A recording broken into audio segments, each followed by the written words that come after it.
Përshëndetje. Të gjithë e njohim atë skenën klasike që ngjan me një telenovel të keqe, kur dikush të ka hyrë në hak, të ka lënduar, ku të dhëmë më shumë, dhe më pas shfaqet me atë fytyrën e atij qenushi të rrahur, duke kërkuar ndjes. Dhe ne, të ndodhur në presion social, për të qenë njerëz të mirë, për të mos mbajtur mëri, se i nati të plak, apo thjesht se duam të shpëtojmë nga momenti i sikletshëm, belbëzojmë atë fjalë magjike. Asgjë, harohet është, hajde, të kam falur. Por le të jemi të sinqertë për një sekond. Ndërsa goja thot paqe, stomaku po bën rrotullime 360 gradë dhe trupi po harton një plan të detajuar hakmarrje që përfshin të paktën 5 breza të familjes së tyre.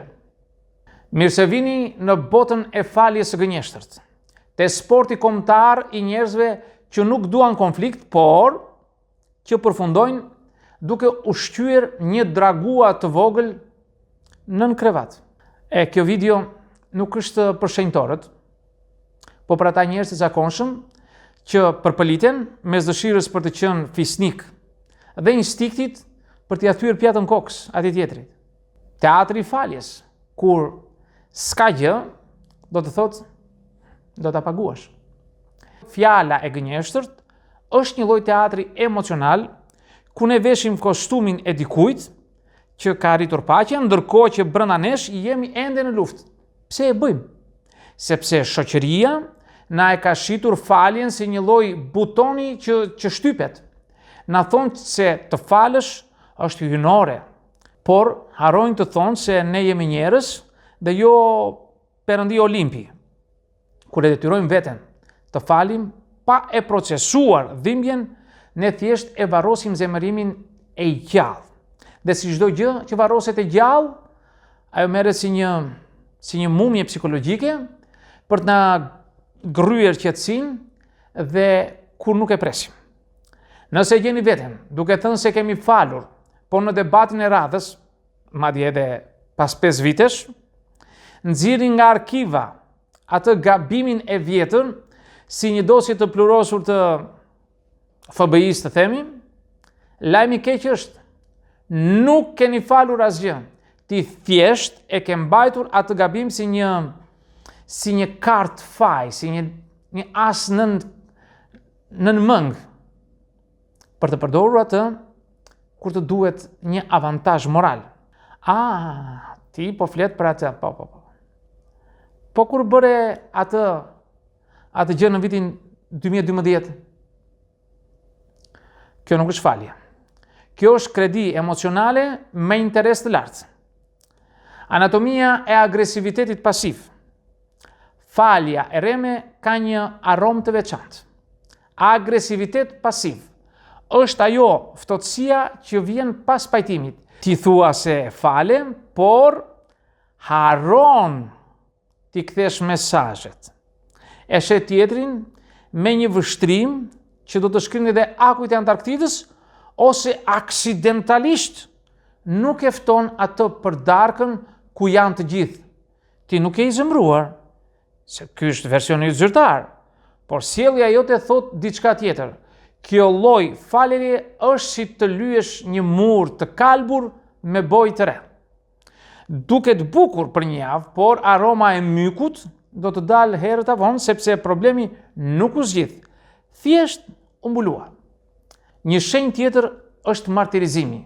Ti e fal, por ai përmend çdo ditë se sa njeri i madh je ti që e ka përcjellë atë tradhti apo atë gënjeshtër. Ti nuk e ke falur për të liruar veten. Ti ke bler një pozicion superioriteti. Dhe ky lloj superioriteti është një lloj droge që të bën të ndihesh mirë, por që e mban tjetrin nën zgjedh. Po pse gënjim veten? Edhe botën përreth. Pse është kaq e vështirë të themi thjesht, dëgjoj, më ke lënduar aq shumë sa momentalisht shpresoj të bjerë celulari në tualet, dhe të mos kesh asnjë mundësi ta rikuperosh, sepse ne kemi frikë se mos na quajnë inatçinj, kemi frikë nga braktisja, ose kemi frikë se mos humbim dikë që pavarësisht gabimit na duhet në jetë. Në familjet tona ballkanase, ku hymë dhe unë bashkë me ju, kjo është e theksuar. Fale se kemi gjakat. Fale se jeni rritur bashkë. Këto fraza janë si darë që na shtrëngojnë të na mbyllin gojën para se të jemi gati. Por e vërteta është se falja e nxituar është shpesh një akt frike, jo dashurie. Ne falim që të mos merremi me rrëmujën që e shkakton e vërteta, dhe kjo rrëmuj, nëse nuk pastrohet, kthehet në një mal me plera emocionale që na elmon të gjithë marrëdhëniet e tjera.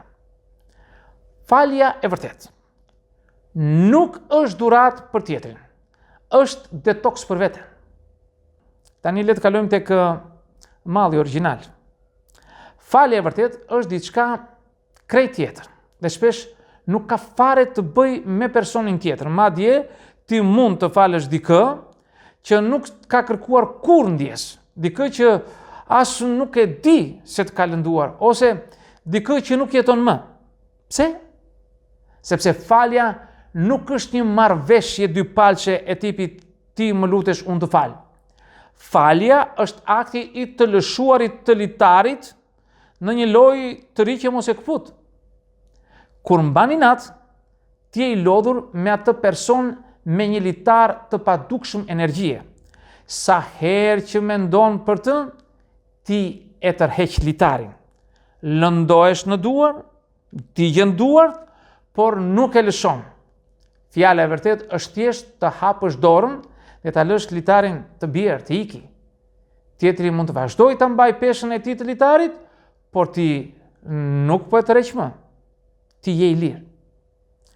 Edhe miti pajtimit, një nga gabimet më të mëdha që bëjmë është se barazojmë faljen me pajtimin.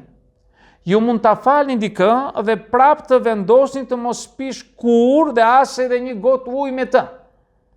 Falja do të thotë heqësh dorë nga dëshira për ta ndëshkuar tjetrin, jo të hapësh sërish dyert e shtëpisë apo të zemrës.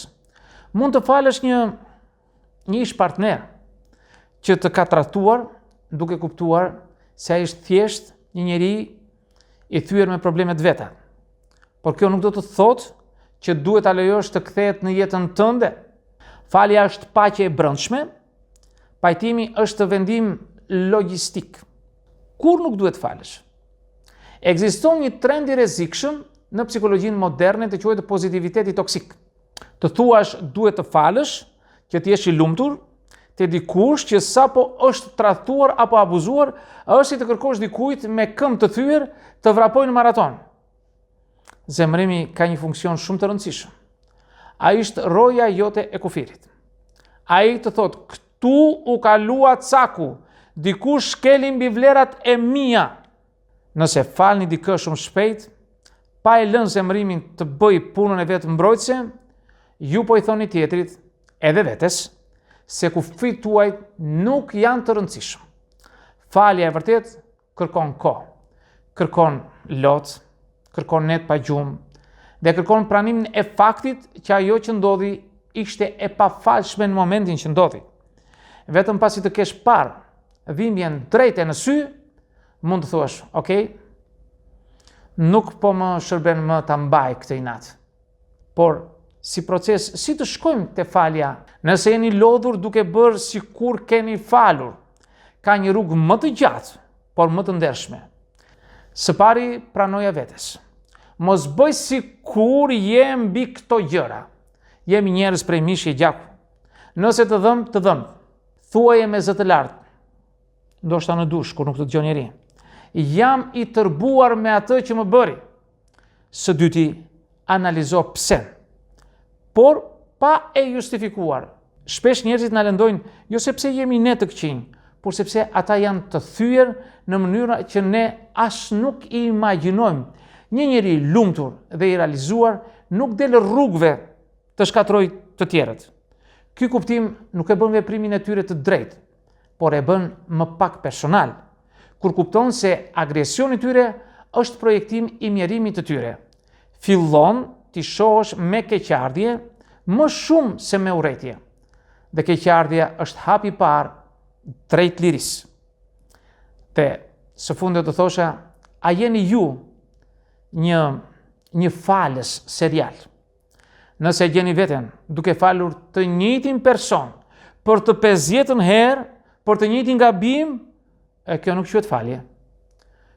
Quhet trajnim. Ju po e trajnoni tjetrin se si t'ju shkel pa pasur pasoja. Falja pa kufi është thjesht një ftesë për abuzim të mëtejshëm. Falja e vërtet vjen gjithmonë me një ndryshim të dinamikës. Të fal për atë që bëre, që unë të jemi qetë, por nuk do të lejoj kur të kesh akses në këtë pjesë të jetësime. Kjo është falje dhe dinjitet. Dhe si përfundim do të thosha se është një robë që e heqim, jo një maskë që e vëm. Në fund të ditës, falja gënjeshtër është një maskë që na rëndon fytyrën dhe na merr frymën, ndërsa falja e vërtet është një robë e rëndë dhe lagur që më në fund e heqim nga shpirti për të ecur më lehtë. Mos nxitoni të jeni shenjtor.